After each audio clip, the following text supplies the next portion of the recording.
Good morning students. ਅੱਜ business study ਦੇ ਵਿੱਚ ਅਸੀਂ ਚੈਪਟਰ ਕਰ ਰਹੇ ਸੀਗੇ ਫਾਈਨੈਂਸ਼ੀਅਲ ਮੈਨੇਜਮੈਂਟ ਦਾ। ਉਹਦੇ ਵਿੱਚ ਅੱਜ ਜਿਹੜਾ ਟੌਪਿਕ ਅਸੀਂ ਕਰਾਂਗੇ ਉਹ ਹੈ ਡਿਵੀਡੈਂਡ ਡਿਸੀਜ਼ਨਸ। ਡਿਵੀਡੈਂਡ ਕਿਸ ਨੂੰ ਕਹਿੰਦੇ ਨੇ? ਡਿਵੀਡੈਂਡ ਕੰਪਨੀ ਦੇ ਪ੍ਰੋਫਿਟਸ ਦਾ ਉਹ ਪਾਰਟ ਹੁੰਦਾ ਆ ਜਿਹੜਾ ਕਿ ਕੰਪਨੀ ਆਪਣੇ ਸ਼ੇਅਰ ਹੋਲਡਰਸ ਦੇ ਵਿੱਚ ਡਿਸਟ੍ਰੀਬਿਊਟ ਕਰਦੀ ਆ, ਉਹਨੂੰ ਡਿਵੀਡੈਂਡ ਕਿਹਾ ਜਾਂਦਾ ਆ। ਡਿਵੀਡੈਂਡ ਕੀ ਆ? ਡਿਵੀਡੈਂਡ ਸ਼ੇਅਰ ਹੋਲਡਰਸ ਨੇ ਜੋ ਕੰਪਨੀ ਦੇ ਵਿੱਚ ਇਨਵੈਸਟਮੈਂਟ ਕੀਤੀ ਹੋਈ ਆ ਉਹਦੇ ਲਈ ਇਨ ਰਿਟਰਨ ਉਸਨੂੰ ਜੋ ਰਿਵਾਰਡ ਮਿਲਣਾ ਹੈ ਉਸਨੂੰ ਡਿਵੀਡੈਂਡ ਕਿਹਾ ਜਾਂਦਾ ਆ। ਡਿਵੀਡੈਂਡ ਡਿਸੀਜ਼ਨ ਜਿਹੜਾ ਆ ਉਹ ਕੰਸਰਨਡ ਹੁੰਦਾ ਆ ਇਸ ਡਿਸੀਜ਼ਨ ਦੇ ਨਾਲ ਕਿ ਪ੍ਰੋਫਿਟ ਦਾ ਕਿੰਨਾ ਪਾਰਟ ਆ ਜਿਹੜਾ ਕਿ ਸ਼ੇਅਰ ਹੋਲਡਰਸ ਦੇ ਵਿੱਚ ਡਿਸਟ੍ਰੀਬਿਊਟ ਕੀਤਾ ਜਾਏਗਾ। ਡਿਸੀਜ਼ਨ ਜਿਹੜਾ ਲੈਣਾ ਆ, decision has to be taken ਕਿ ਅਸੀਂ ਸਾਰਾ ਪ੍ਰੋਫਿਟ ਡਿਸਟ੍ਰੀਬਿਊਟ ਕਰ ਦੇਣਾ ਆ ਜਾਂ ਅਸੀਂ ਸਾਰਾ ਪ੍ਰੋਫਿਟ ਰਿਟੇਨ ਕਰਕੇ ਰੱਖਣਾ ਆ ਜਾਂ ਅਸੀਂ ਪ੍ਰੋਫਿਟ ਦਾ ਕੁਝ ਪਾਰਟ ਡਿਸਟ੍ਰੀਬਿਊਟ ਕਰਨਾ ਆ ਤੇ ਕੁਝ ਪਾਰਟ ਜਿਹੜਾ ਹੈਗਾ ਬਿਜ਼ਨਸ ਦੇ ਵਿੱਚ ਰਿਟੇਨ ਕਰਕੇ ਰੱਖਣਾ ਆ ਫਰਦਰ ਇਨਵੈਸਟਮੈਂਟ ਦੇ ਲਈ। ਜਿੰਨਾ ਡਿਵੀਡੈਂਡ ਦਾ ਹਾਇਰ ਰੇਟ ਹੋਏਗਾ ਉਨੀ ਹੀ ਸ਼ੇਅਰਸ ਦਾ ਮਾਰਕੀਟ ਪ੍ਰਾਈਸਿਸ ਰੇਜ਼ ਹੋਣਗੇ, ਮਤਲਬ ਇਨਕਰੀਜ਼ ਹੋਣਗੇ ਤੇ ਉਨੀ ਹੀ ਸ਼ੇਅਰ ਹੋਲਡਰਸ ਦੀ ਵੈਲਥ ਜਿਹੜੀ ਹੈਗੀ ਆ ਉਹ ਮੈਕਸੀਮਾਈਜ਼ ਹੋਏਗੀ।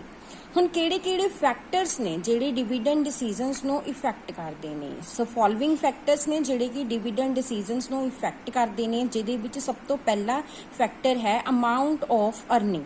ਸੋ ਅਮਾਉਂਟ ਤੇ ਅਰਨਿੰਗ ਦਾ ਟ੍ਰੈਂਡ ਵੀ ਇੱਕ ਇੰਪੋਰਟੈਂਟ ਆਸਪੈਕਟ ਆ ਜਿਹੜਾ ਕਿ ਡਿਵੀਡੈਂਡ ਪਾਲਿਸੀਜ਼ ਨੂੰ ਡਿਸਾਈਡ ਕਰਦਾ ਆ।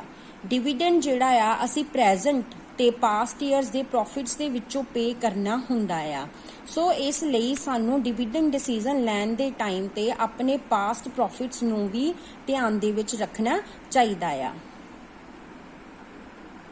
ਨੈਕਸਟ ਜੋ ਇੰਪੋਰਟੈਂਟ ਫੈਕਟਰ ਆ ਉਹ ਹੈਗਾ ਸਟੇਬਿਲਿਟੀ ਆਫ ਅਰਨਿੰਗ। ਜਿਨ੍ਹਾਂ ਕੰਪਨੀਜ਼ ਦੀਆਂ ਅਰਨਿੰਗਸ ਸਟੇਬਲ ਹੁੰਦੀਆਂ ਆ ਉਹ companies high rate of dividend pay ਕਰਦੀਆਂ ਆ, ਬਲਕਿ ਜਿਨ੍ਹਾਂ ਕੰਪਨੀਜ਼ ਦੀਆਂ ਅਰਨਿੰਗਸ ਸਟੇਬਲ ਨਹੀਂ ਹੁੰਦੀਆਂ ਉਹ lower rate of dividend pay ਕਰਦੀਆਂ। ਸੋ ਤੁਹਾਡੀ ਅਰਨਿੰਗ ਦੀ ਸਟੇਬਿਲਿਟੀ ਵੀ ਡਿਸਾਈਡ ਕਰੇਗੀ ਕਿ ਤੁਸੀਂ ਕਿੰਨਾ ਡਿਵੀਡੈਂਡ ਪੇ ਕਰਨਾ ਆ। ਨੈਕਸਟ ਆ ਸਟੇਬਿਲਿਟੀ ਆਫ ਡਿਵੀਡੈਂਡ। ਕੁਝ ਕੰਪਨੀਜ਼ ਨੇ ਜਿਹੜੀਆਂ ਕਿ ਸਟੇਬਲ ਡਿਵੀਡੈਂਡ ਪਾਲਿਸੀ ਫੋਲੋ ਕਰਦੀਆਂ ਆ। ਸਟੇਬਲ ਡਿਵੀਡੈਂਡ ਪੇਮੈਂਟ ਦਾ ਮਤਲਬ ਕੀ ਹੁੰਦਾ ਆ ਕਿ ਉਹ ਰੈਗੂਲਰ ਇੱਕ ਪਾਰਟਿਕੂਲਰ ਰੇਟ ਤੇ ਡਿਵੀਡੈਂਡ ਪੇ ਕਰਦੀਆਂ ਆ ਆਪਣੇ ਇਨਵੈਸਟਰਸ ਨੂੰ ਅਟਰੈਕਟ ਕਰਨ ਦੇ ਲਈ। ਸੋ ਇਹੋ ਜਿਹੇ ਇਨਵੈਸਟਰਸ ਜਿਹੜੇ ਨੇ ਉਹ ਇਹੋ ਜਿਹੀਆਂ ਕੰਪਨੀਜ਼ ਦੇ ਵਿੱਚ ਸ਼ੇਅਰਸ ਲੈਣ ਦੇ ਵਿੱਚ ਇੰਟਰਸਟਡ ਹੁੰਦੇ ਆ ਜਿਹੜੀਆਂ ਕਿ ਸਟੇਬਲ ਡਿਵੀਡੈਂਡ ਪੇ ਕਰਦੀਆਂ ਆ।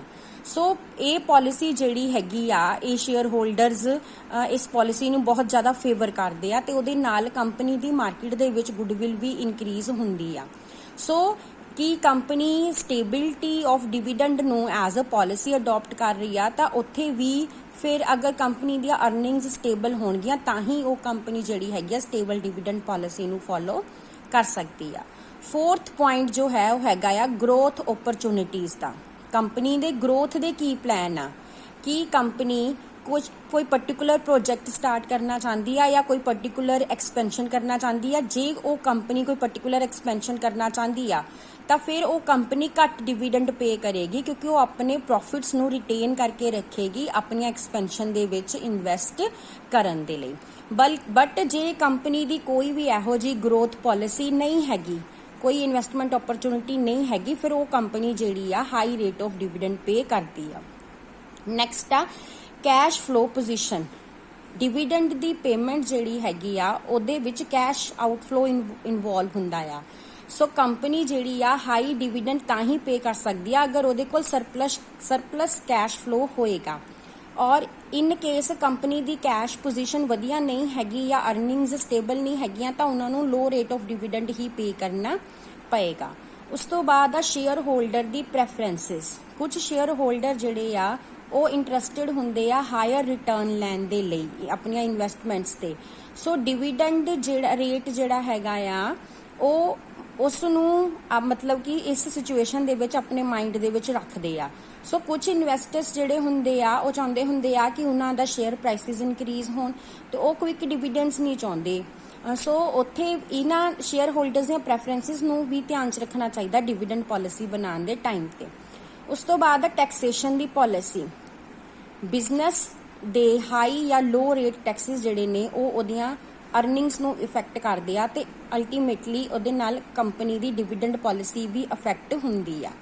ਸੋ ਕੰਪਨੀ ਦੇ ਜਿਹੜੇ ਡਿਵੀਡੈਂਡ ਪੇ ਕੀਤੇ ਜਾਂਦੇ ਆ ਉਹ ਇਨਕਮ ਟੈਕਸ ਪੇ ਕਰਨ ਤੋਂ ਬਾਅਦ ਪੇ ਕੀਤੇ ਜਾਂਦੇ। ਸੋ ਜਿੰਨਾ ਵੀ ਪ੍ਰੋਫਿਟ ਬਚੇਗਾ, ਅਗਰ ਟੈਕਸ ਰੇਟ ਹਾਈ ਆ ਤਾਂ ਪ੍ਰੋਫਿਟ ਘੱਟ ਹੋਏਗਾ ਤੇ ਘੱਟ ਡਿਵੀਡੈਂਡ ਹੀ ਦਿੱਤਾ ਜਾ ਸਕਦਾ ਆ। ਅਗਰ ਟੈਕਸ ਰੇਟ ਲੋ ਆ ਤਾਂ ਪ੍ਰੋਫਿਟ ਵੱਧ ਬਚੇਗਾ ਤੇ ਵੱਧ ਡਿਵੀਡੈਂਡ ਦਿੱਤਾ ਜਾ ਸਕਦਾ ਆ।